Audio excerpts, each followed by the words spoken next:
Or if you're a mom, you probably spend the majority of the day in your car, driving your kids from one lesson, practice, birthday party, and event to another. Deborah Stum from supermoms360.com is here with why overscheduling our kids is really a bad idea. Bad for us because we're grumps, bad for them because they're tired. I know, it is a bad idea, but it happens anyways. We were just talking beforehand, my kids had 8 games this weekend. So there's only 2 kids. There's 2 kids, 8 games. Yeah, we're a little tired this morning, all of us. I can imagine. Yeah. I know, it's hard, but there are things that we can do to try to overcome that a little bit and just to make it a little bit more manageable so we can find some balance. One of the things is prioritize.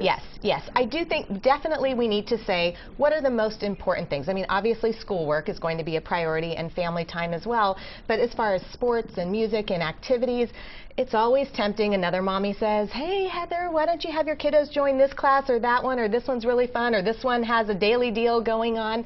Know your limitations. There's always going to be another time to join, and make sure that you don't overschedule with overlapping activities like that. Okay, I need to pay close attention to this because I tend to say yes, and then because I'm like, that sounds like a great thing to do, and then I'm frantically trying to get everyone in the car and realizing why in the world did I agree to this. Exactly, okay, overlapping activities, that's another one we have to really be careful. And this one does tend to happen especially as the kids get older. So there's sports season, you might be in soccer, and then baseball is starting, or lacrosse, or things like that.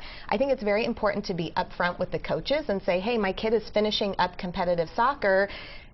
They will probably miss a few practices. Is that going to be okay?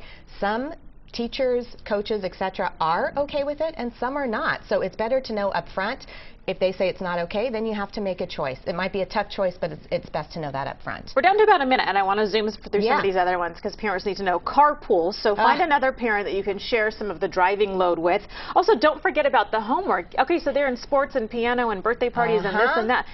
Hello, they have homework to do. Yes, even starting in kindergarten, right? They've got homework, and as they get up into middle school and high school, it can be hours. Try to schedule that time when they're not overtired, and it's really hard because we're all overtired, but it's important to make sure that they're actually internalizing the information, so make sure you have that time slotted into your calendar. Okay, then talk with your kids, because if you just keep being the parent that says no, they're going to be upset, but you really have to let them know the reason behind the no. And we know our kids best. I do this a lot of times when I'm tucking my kids into bed at night. You kind of check in with them. How are you feeling? And my daughter will say, I'm really stressed out, Mom. And then we kind of get to the bottom of what it is, and she says, I need a little more free time.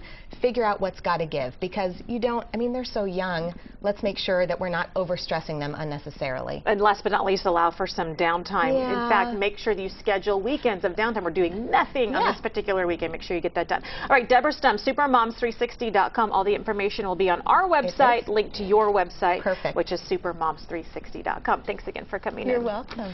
Some of the biggest names in music are headed to Coachella this year. We'd like to send you as well. It is sold out, but we still have some tickets.